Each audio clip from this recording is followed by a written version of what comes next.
تو کم از کم یہ کنٹرول کر سکتے ہیں. بہت شکریہ. میں یہ کہنا چاہتا ہوں کہ تحریک انصاف کے عام جو یوتھیا ہیں اور ان کے کارکن ہیں اور پھر ان کے ایم پی ایز ہیں، پھر ان کے منسٹرز ہیں، پھر ان کے ایم این ایز ہیں، سینیٹرز ہیں، سب کہہ رہے ہیں کہ مہنگائی، پیٹرول کی قیمت اور بجلی کی قیمت. یہ وہ معاہدے ہیں جو آج میں اسمبلی لایا تھا، اور یہ آئی ایم ایف کے ساتھ وہ معاہدے ہیں جو تحریک انصاف کی حکومت نے سائن کیے ہیں.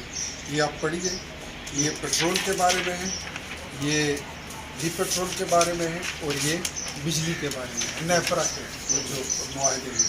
تو اگر آپ نے اسٹیٹ بینک آف پاکستان کو آئی ایم ایف کے پاس گروی رکھ دیا ہے، اگر آپ نے گورنر آئی ایم ایف کا بندہ بٹھا دیا ہے، آپ نے عمران خان کی حکومت نے یہ معاہدے کر لیے، تو مجھے بتائیے کہ اگلی حکومت کے تو ہاتھ پیر بندھے ہوئے، ہم تو اس کو مجبوراً اس کو کنٹینیو کریں گے. اور ہم یہ بھی سمجھتے ہیں کہ یہ فیصلے کرتے ہوئے ہم سمجھ رہے ہیں کہ یہ غیر مقبول اور سخت فیصلے ہیں، لیکن میں یہ بھی سمجھتا ہوں کہ عمران خان نے اپنی دور حکومت میں 4 سالہ دور حکومت میں پاکستان کی تاریخ کا سب سے بڑا قرض لیا، جو 20-22 ہزار ارب روپے کا تھا، اور پورے پاکستان کے بننے کے بعد 73 سالوں میں ٹوٹل قرض 27 ہزار ارب کا تھا.